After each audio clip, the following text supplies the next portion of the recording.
Hey guys, welcome to the channel. Welcome to my Liveaboard. Some people call it a houseboat. I wouldn't call this one a houseboat, even though I might call it a houseboat because I live on it. It is a cabin cruiser.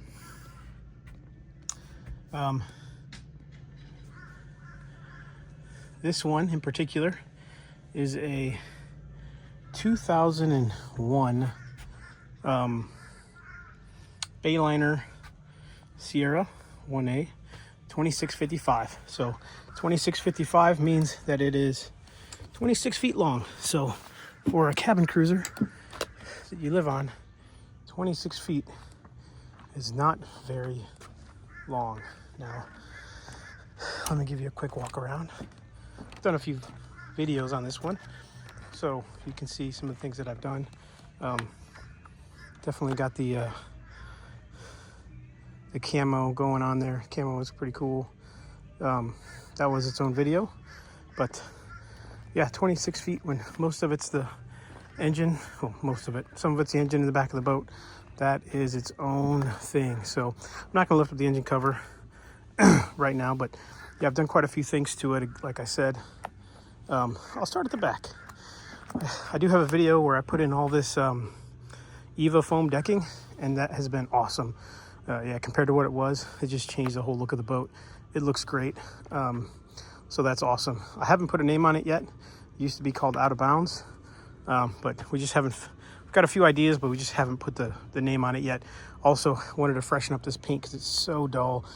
Sitting out in the North Carolina sun for a decade, it is just. I think it was sitting for 12 years. So the last, maybe more than that, the last. We found the stickers that they were going to put on it.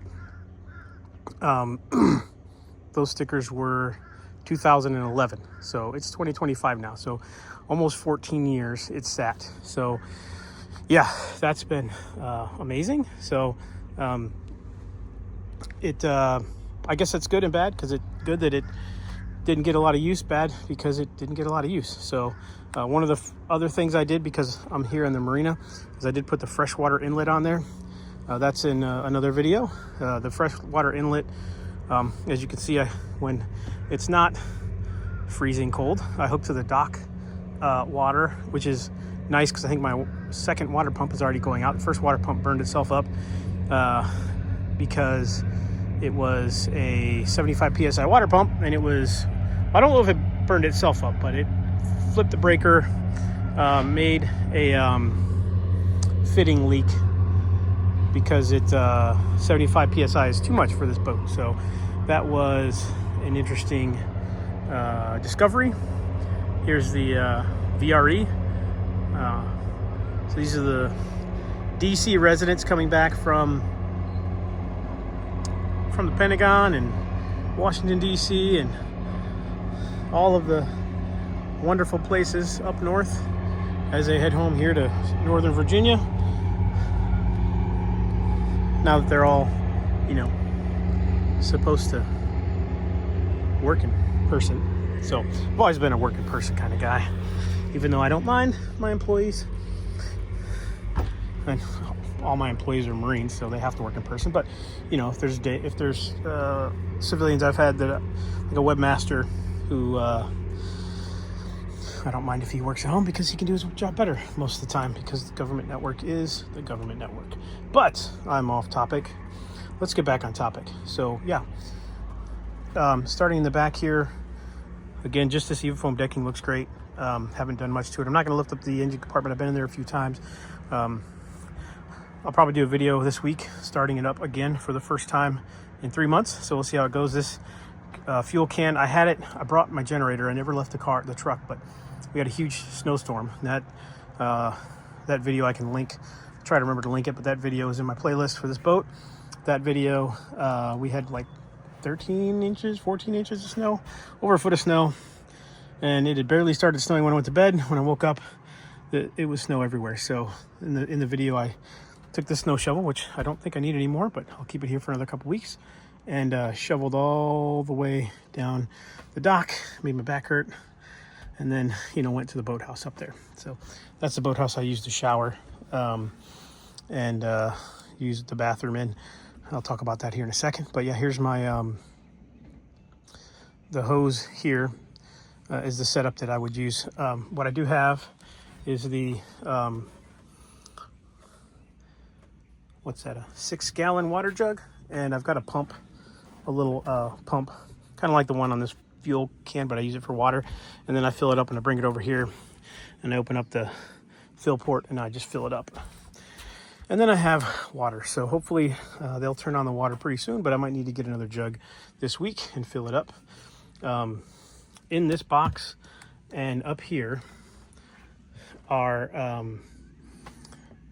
canvas pieces. So I built, so this is canvas for the back of a boat that's 5 years older. So it's pretty close. The door area is the same, but all the mounts are different. So I don't know if this actually had a canvas like that. I think these buttons may just be for the cover, you know, like the cover, like that boat over there. So not a full camper cover. So I'm making one. It's you know, now that it's warm and I've got the light, I can actually get some progress done on it, but I haven't done a lot of work on it in a while because it's either been too cold, too windy, too dark by the time I got back to the boat. And then the weekends I'm in North Carolina, so we'll talk about that here in a second in part of the why I live on the boat. But I do have a new steering wheel for it. I had to get a mount because it's not exactly a boat steering wheel, but that's fine. I've got new switches. Some of these gauges don't work. I don't have that quite sorted yet, but and even though that radio is kind of beat up, it still works. And I do have some new, basically a sticker that I'm going to try to put on there. So that'll be its own project, freshening up this this dashboard. But yeah, that's about it from here. We'll go downside and I'll show you the interior, and then I'll talk about why I moved on to this boat. Now I was going to clean this boat up. So this is my disclaimer. There was another video where, like, one of the only comments I got, somebody was like, hey, you clean up that mess. So I thought about it. It was one of the other reasons why I didn't make this video for a while. I was like, wow, this boat is a mess. I don't want people to see I live like this. But one, I have nowhere to put anything. So unless I crammed it in holes that don't exist on this boat, I don't know where I'd put it. I'd have to put it in the car. And two, this is a video about how I live in this boat. So yeah, I'm just going to show you it. And it's going to be, you know, the down and dirty. So before I enter, though, I'll show you this. I did put this bubble wrap. It's got a name, but the name just escaped me. You guys all know what it is. But I put this on the back of the door. As when it closes, it fits perfectly in here. And that has helped the wintertime temperatures, definitely, because this little plastic is not much for insulation. And then here, and then I have a miscellaneous fixes video. I don't remember if I've ever put that out yet, but I do have a miscellaneous fixes video where I replaced this and I fixed the hinges on this thing. But what I do have also is this piece of canvas that I've been using for the cover. I flip this down. It really helped with the snow. I just open up and flick it out. It also helps with light. Not that I've woken up and it's been light or been here when it's light, but it'll darken this up a little bit because this is pretty translucent.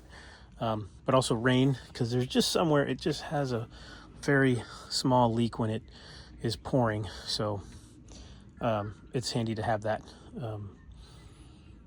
But yeah, let's get down inside here and I'll show you the boat.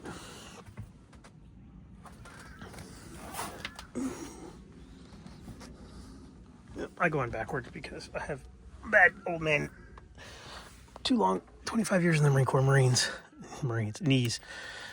So let's start down here. This is the mid-berth. I don't sleep in the mid-berth, as you can see. It is a pretty good size. I've got a lot of stuff in here.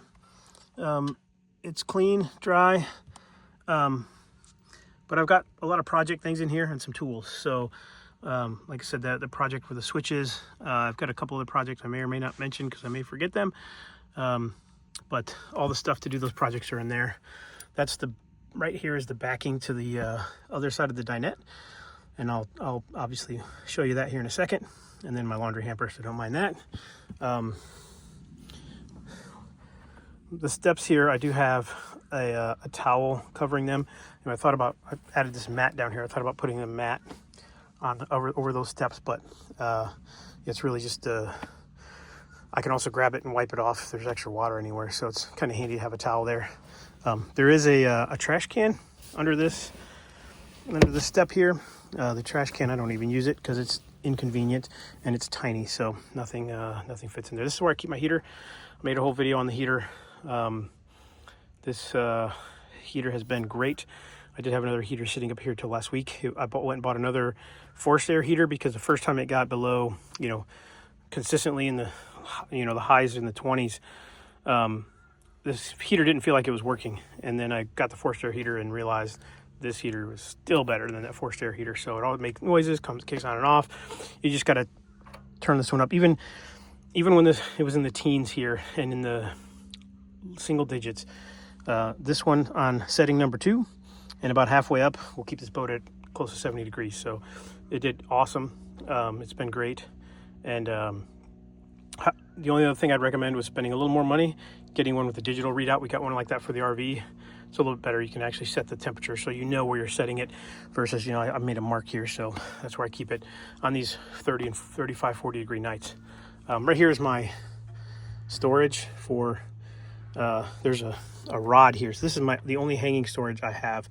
And you could store like 5 shirts in there. So it's not very convenient at all. So I don't use it. And then here's my electrical panel. Oh, sneezes, sorry. You can see some of the things I have on and off. Accessories are off because I don't think that goes to anything. I keep the range on because I deleted the range and moved the plug from below to up here, and that's what I run my heater off of. And then this air purifier or scrubber, cleaner, whatever. And then when I unplug it, I can the coffee maker, the egg cooker. So all these things can run off of that pretty easy. This little rack was very handy to get this up, so I can still use this area under here, then storage back there with some of the things. But yeah, obviously the range is on. Refrigerator I keep on, even though it's also 12 volts. The air heat is off because the heat might work now with this thing, but again, it's a blower. The blower is located under the bed, right where I sleep. So it's not necessarily annoying, but it's annoying. And then it only comes out in a few areas. So with the water kind of cool, it doesn't heat that well. So again, this heater, just so much better. Also, I can keep the drain cock and the close and the pump off, so I don't have to pull water and keep water in this thing in the wintertime. So that's a plus. And then I think I'm going to get a different stand-up heater and air conditioner. It's going to go here. It's going to be vented up there. That's going to be its own video here in a few months or weeks as it gets warmer in here. But that will be, that's coming. So it'll be very interesting. So that's where it's going to AC from as well. And then water heater is off right now. I only turn that on for a little bit when I need it. It stays pretty warm for a while. Some of the receptacles, there are only a few. Microwave, and then battery charger. So that's about it. I don't use this 12 volt thing. All this weird stuff here is to cover. I've installed this radio. That's its own video, but it's pretty bright at night. So I put some things in here that's only to keep the glow down. And then here's where I just keep a lot of random stuff.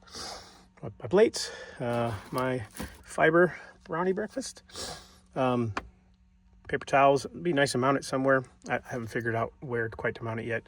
My coffee corner. This ring, this is an indoor-outdoor camera. I can put it outside if I want to, but I usually it's off during the week. But when I leave, I usually set it up here and let it kind of show me this. I try to put this thermometer. I'll talk about that here in a second, and let it so I can monitor it a few times a weekend. When it was extremely cold, I was stuck to this thing about every 20 minutes, but it did well.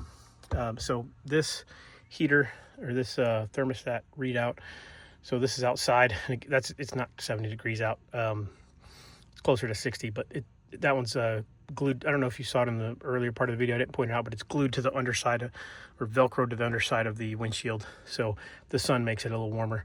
58 degrees is the engine compartment. So this is one of the most important ones. I was ensuring I've monitored the engine compartment so it didn't freeze the engine, and then all my water needs in there. And then this is the head, and it is not 78 degrees in here. Once this thing sits in the sun, it gets really warm. So we'll set it down here and let it cool off. But it's probably closer to 70, 68 degrees in here. And then this is my sink. This thing has been extremely handy because I don't have, maybe I have 4 or so feet of counter space. So this really gives me extra counter space here in the sink. I also kind of have my medicine and all of my stuff here. I shave and I just do everything here. I'll show you the head in a second, but just convenient to do everything here in microwave and a few other things. And then as I turn here back to the door, this is the door to the head, and I screwed a bunch of hooks here because I don't have hanging storage there. I just hang all the shirts and jackets that I wear right here on the hooks, so I can rotate through them. I got the thicker jacket down here to wear to the head in the mornings when it's below 35 degrees or 40 degrees. And this is my lighter jacket I like when it's warmer out. And this is my lighter, also windproof or thicker windproof cold jacket, straight rain jacket that'll stay here. And then just some other shirts. And then the bag I take to the head, to the bathhouse to shower. So yeah, now in the head, there's a little fan there. Just like that to keep the air moving. A little bit of storage up above, and then it's just your basic. I had this heater in here when it was really, really cold to just push some heat into the bilge there, but I only used that a few times. And then the sink works, so I can use that. The toilet does not work. There's the duct valve right there that needs to be replaced, but I don't know if I'm going to replace it. I thought about putting a cassette toilet in here and just getting rid of all of the components. If I ever have enough money and time, I'll get rid of that. I'll get rid of all of the black water tank, and then I'll put in a that'd be where the solar backup solar generator could go. So yeah. Oh, one other thing I didn't point out here in another video, the bottom of this seat was completely rotten, and I replaced that in a video. DIY'd it with some basically this is like a plastic, so just 2 layers of this is what I used. I still have to fix the back. I have a piece of angle iron there, and it'll be pretty easy.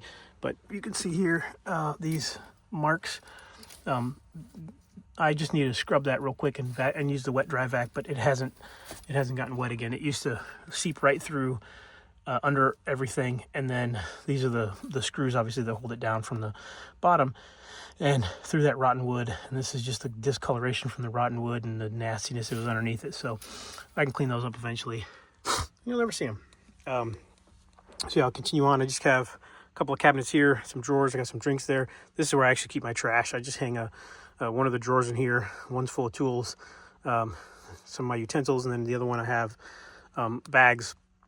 And I just use my shopping bags. They're bigger than the bags that even fit in there, and it's pretty easy to access. Once they're full, I just throw them over here out there and take them out to the trash, hang my towel here. So pretty simple. As you can see, my whoopee is back here. I got a fan there. My CPAP machine, because who doesn't have a CPAP when you're a 40-year-old who's been in the military for 25 years? I did put up this, so behind these windows and behind that hatch is Reflectix. That's what it's called. Is Reflectix and a layer of foam. So I actually got a foam, super cheap twin mattress, like 1.5 inch foam mat, and I cut it to fit, and then I put the Reflectix on top, and that's been awesome on the windows. On the coldest days, you can feel a little bit of moisture on the windows, but it's been good. I thought about what I did here.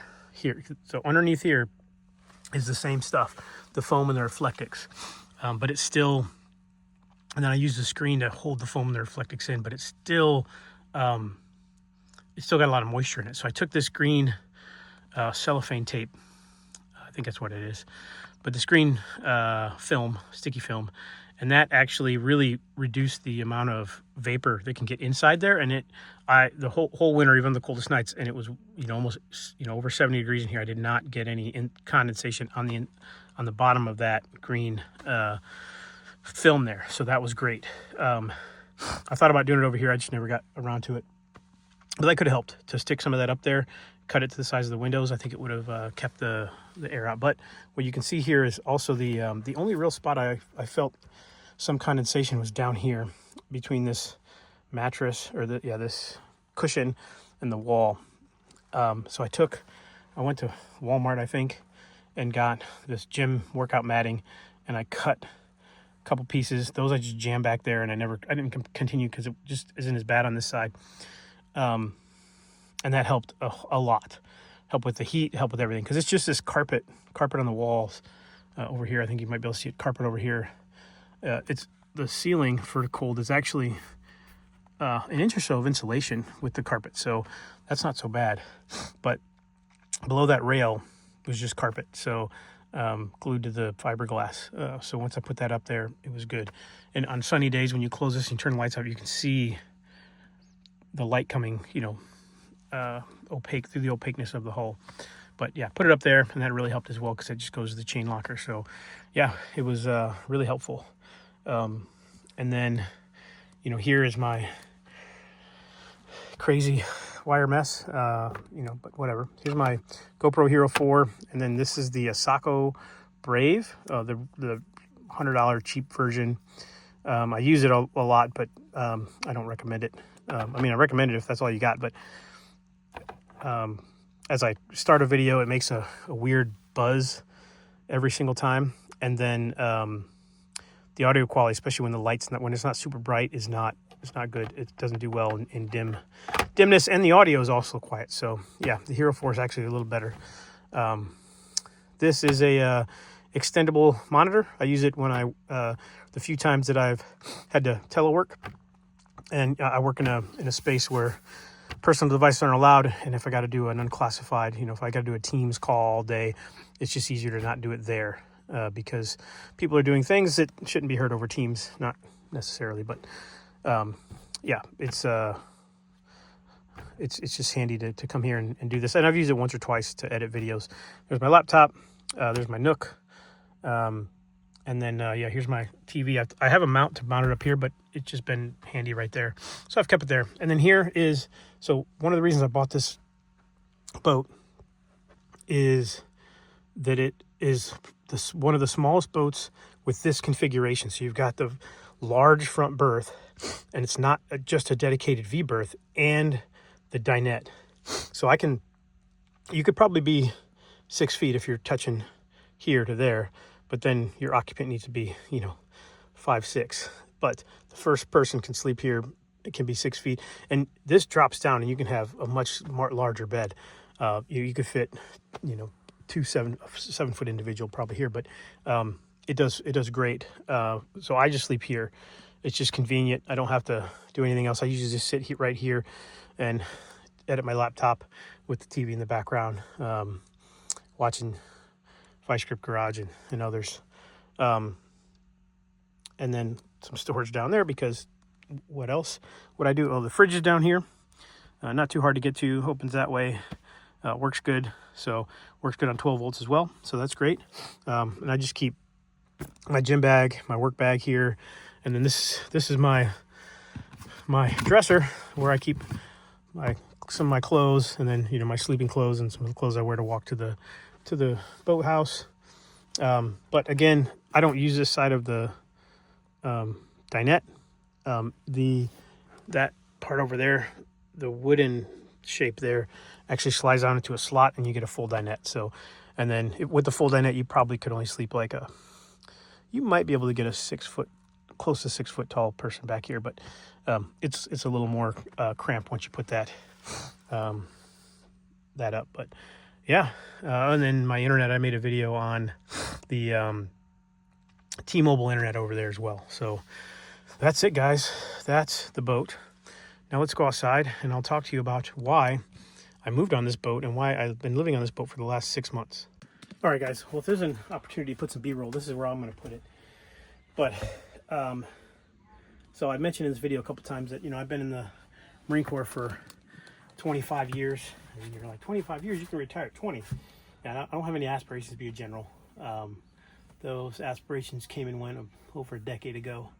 Not that it would have been cool. Not that I don't think I could have handled it. It just, my family is very important. And I spent a lot of time prior enlisted, so that would put me in the Marine Corps for a long time.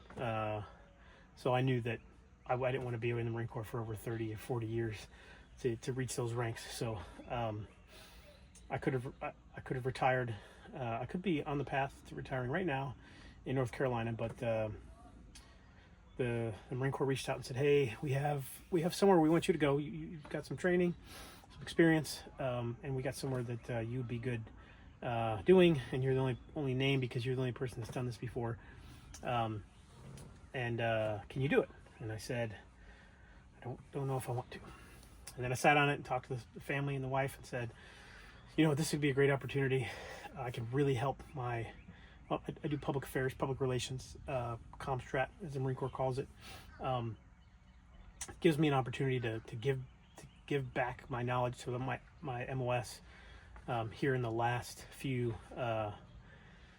years of my career, and I've made an impact before when I was purchasing equipment for the MOS, and now hopefully I can make an impact, getting that stuff on track for the future. So I said, sure, I'll go do it, because I don't need to learn the process. I already know the process. So I'm here and I'm doing it. And I think it's going to help me after in my Marine Corps career. But because of that, my wife said, if you go, I'm not coming with you. So that's one of the other reasons it took me an extra month to decide if I would accept these orders. And I said, okay, if I go, where the heck am I going to live? We don't make a ton of money. YouTube is not paying. I lost more money on YouTube than I made. So, yes, that camera in there costs as much as YouTube I may have made on YouTube. But in 2 years, yeah. So, we have an RV. So the first choice was to say, hey, where the heck can I live in the RV? In Northern Virginia, that's close enough to Quantico. And there's a couple of RV parks.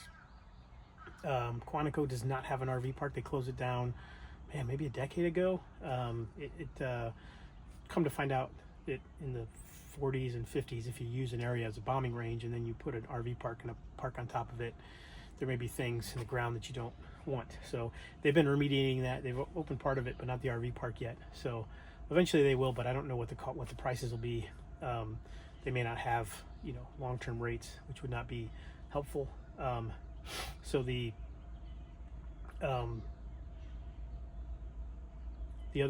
there's a Prince William Forest Park, which isn't far away, but they don't have winter time. They're closed in the winter, and they also don't have monthly rates, so would not be cheap. And then there's another one just up the road in Stafford, Virginia, but everything online said that one was like $1,600 a month minimum.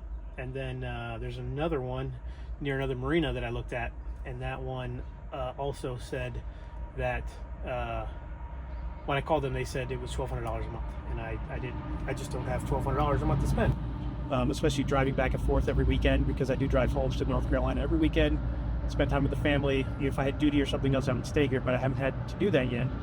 I expect that'll happen soon enough, but still, I wanted to be able to afford this and do that at the same time. So we looked at options, and my son used to, when I was in Japan alone, I did 2 years on the company during COVID in Japan. My son got a job at a marina in Stafford, Virginia. And it's a pretty nice marina. So I called them and said, hey, and I started looking at boats, and I said, hey, if I was a liveaboard, do you guys allow liveaboard? So they said, yeah. So then I started researching and finding, one, I need a cheap boat. I'll get to that in a second. But 2, I need someone to live. And it is extremely rare to find a liveaboard marina. There is one in DC proper, but it's actually, again, it's over my budget. So that wasn't an option, especially since I didn't have a boat yet. And then all the others were also pretty expensive. Now I'll show you, there are 3 marinas here. That building there, and then the green top building right over there. So there's 2 buildings. Let's see if I can zoom in for you. Yeah, there's that building there and that building there. Those are 2 other marinas, and then those scalloped cover things are covered parking for that other marina over there. Now those marinas, that next marina, since November, today's the first day I've actually seen boats in the water. So they do not have, there's no boats in the water, so clearly there's no liveaboards there. And the next one over, maybe under those green awnings, but I don't think so. All the other boats are out of the water except for under those awnings. So that is definitely a thing. But as I've shown in videos before, this marina has plenty of boats, and most of these boats, I think all these boats were still here. There's only 1 new boat that wasn't here this winter, and it's over by the boathouse. But all these other boats were here all winter, just like me. But I think some of the coldest nights I was the only liveaboard, and I've seen 1 or 2 other people here. The boat across from me, the guy stays on it every now and then. There's a boat that was going to park over here. He's trying to find somewhere to do work, and he's going to move into it during the week. I think he's I think he said he was a flight attendant, so he's only going to live in it part-time, but he's going to be traveling a lot. And then some others here, there's 1 or 2 other sort of full-time liveaboards, but that's it. So I looked and looked, and originally started thinking maybe $20,000 I could spend on a boat.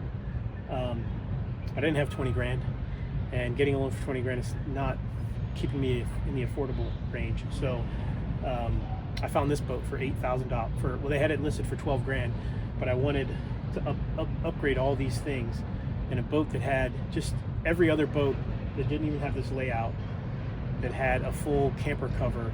Was the going rate was about was 12 to 15,000, and you know, to make one of these camper covers is like 3 or 4 grand. Plus, if you look at the videos, I did quite a bit to it, a lot of cleaning, a lot of other things. So it was a bit more than $8,000 at the end of the day, but I can afford $8,000. And then this marina said, hey, we have a lot of liveaboards. And what I didn't get to is when I called the Stafford County, all the marinas there, none of them said they allow liveaboards. I really liked the one my son worked at because they had a boathouse, they had a gym, they had all kinds of stuff, but they said they don't allow liveaboards. And then and I called a couple other marinas along that area, and they said also no, they don't allow liveaboards.